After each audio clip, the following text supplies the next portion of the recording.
Hello friend, তোমরা সব কেমন আছো? আশা করি ভগবানের আশীর্বাদে ভালো আছো। আমরা খুব একটা ভালো নেই জানো বন্ধুরা। দুদিন আগে প্রচুর পরিমাণে ঝড় বৃষ্টি হয়েছিল, যার জন্য দেখো আমার উনুনগুলা দেখতে পাচ্ছ সব ভিজে ছাতু হয়ে গেছে একদম। সব পরিষ্কার করতে লেগেছি সকাল সকাল। আর বন্ধুরা, ভিডিওটা সম্পূর্ণ দেখার অনুরোধ রইল, স্কিপ না করে পুরো ভিডিওটা তোমরা দেখতে থাকো। দেখো ছাদের আমার পেয়ারা গাছ দেখো সব ভেঙে চুরমার হয়ে গেছে। আর পেঁপে গাছ ছিল, পেঁপে গাছটাও ভেঙে গেছে। আর দেখো ভেঙে গেছে, যার জন্য পেঁপে গাছটা ডগ থেকে উপরে একদম পড়ে গেছে। গাছটাকে কেটে বাইরের দিকে ফেলে চলে আসছি।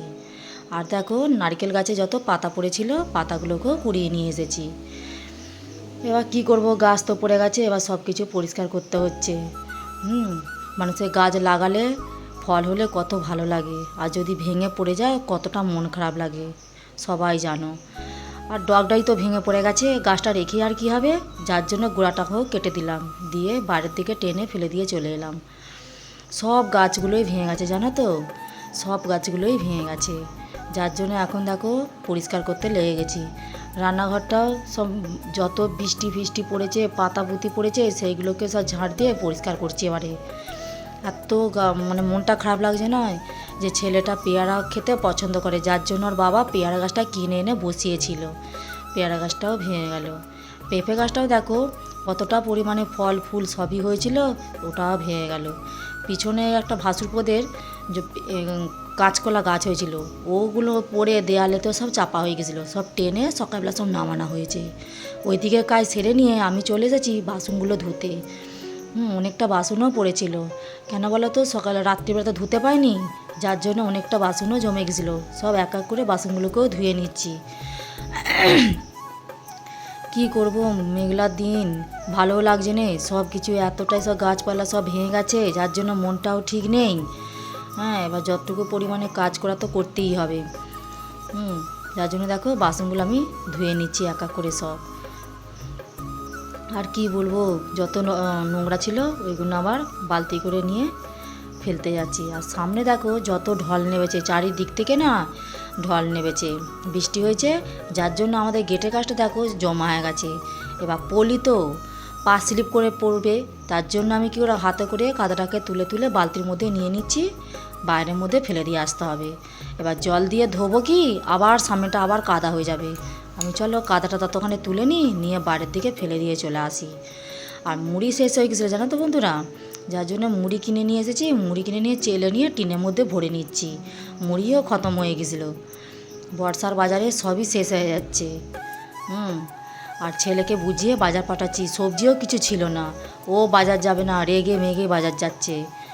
শুধু বাজার যাব, সবজি কিছু নেই বলো, আনতে তো হবে, তোর বাবা নেই, এইভাবে বুঝিয়ে ওকে পাঠালাম। ও তো বাচ্চা, খুব একটা তো বড় সড়ো নয়, ওদেরকে একটু বোঝাতে হবে। আর দেখো অনেকটা জামা কাপড় জমা গেছিলো, পুলি পাকালিও এখানটা ছিল, চলো আজকে একটু রোদ্দুর দিয়েছে তবে কেচে নিই বলে জামা কাপড়গুলোকে নিয়ে আমি চলে এসেছি, একটু জল গরম করে ভিজিয়ে দেবো। উনুনটা ভিজে গেছে তোমরা দেখেছো, যার জন্য উনুনটা ধরতেই চাইছে না। আর এদিকে দেখো জল গরম করে নিয়ে সব ভিজিয়ে দিয়েছি। গরম উনুনটা তো আবার নিভিয়ে গেলে পরে আবার আমার ধরাতে কষ্ট হবে, যার জন্য আমি গরম উনুনটা ছিল, আমি কি করলাম ভাতটা ওতে বসিয়ে দিয়েছি, যে ভাতটা বসে বসে ওতে হয়ে যাক। আর দেখো নারকেল গাছের পাতাগুলো পড়ে গেছিলো, আমি বলি তবে বাবু নে না মায়া বেটা করে একটুখানি সব গাছগুলো পয়সা করে, মা আমার ভালো লাগছে না। আমি তো চল ভালো লাগছে না, আমি এদিকে জামা কাপড়গুলো কেচে নিয়ে আমি তখন ছাদে মিলতে চলে এসেছি। দেখেছো ছাদের অবস্থা দেখো, কটা পরিষ্কার করব, একদিনে সম্ভব হয়ে ওঠে না জানো তো। ছাদের গায়েই বাঁশ গাছ, যত পাতা দেখতে পাচ্ছ আমাদের ছাদের মধ্যে, আর যেন পারছি না, সত্যি বলছি বন্ধুরা, আমার জায়গাটা তোমরা এসে দেখো, এতটা পরিশ্রম করতে হয়, এতটা করতে হয়, যেন বিরক্ত এসে যায় আমার। যেন কি করব, সংসারের কাজ না পারলেও করতে হয়। আর দেখো এদিকে জামা কাপড়গুলো কেচে নিয়ে মিলে দিয়েছি। এবার সায়নের কটা গেঞ্জি ছিল, ওইগুলো একটু হালকা পরিমাণে উজালা দিয়ে দিলাম, দিয়ে এবারে ছাটার দিকে মিলে দেবো। দেখেছো কাচাকুচি কতটা হয়েছে, তবু এখনও ছাদে ঝাঁট দেওয়া হয়নি। আর এদিকে সব সারাদিন পরিষ্কার করছি।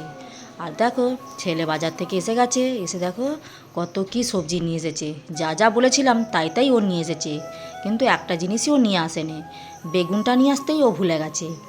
পটল আলু ওকে জিজ্ঞাসা করছি, বাবু তুই ঝিঙেটা দেখে নিস নি, কাটা ছিল যে? বলছে, মা আমি দেখিনি। আচ্ছা বাবু পটল কত করে কেজি? না 40 টাকা কেজি। কত নিয়ে এসেছি বাবু? 500 এনেছি।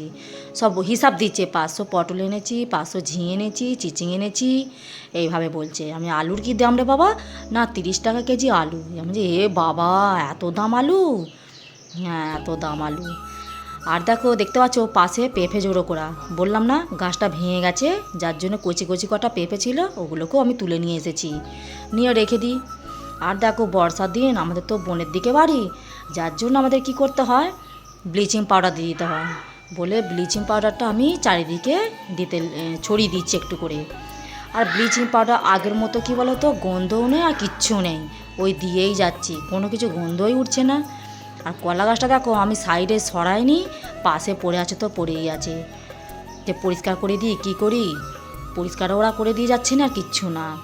আর দেখো ব্লিচিং পাউডারটা আমি চারিদিকে ছড়িয়ে দিয়েছি, ছড়িয়ে দিয়ে স্নান দান করে নিয়ে ভাতের থালায় এসে গেছে। আজ কি বলো তো, মঙ্গলবার, ওরা খাচ্ছে কালকে রাত্রিবেলা করে রাখা মাংস ছিল,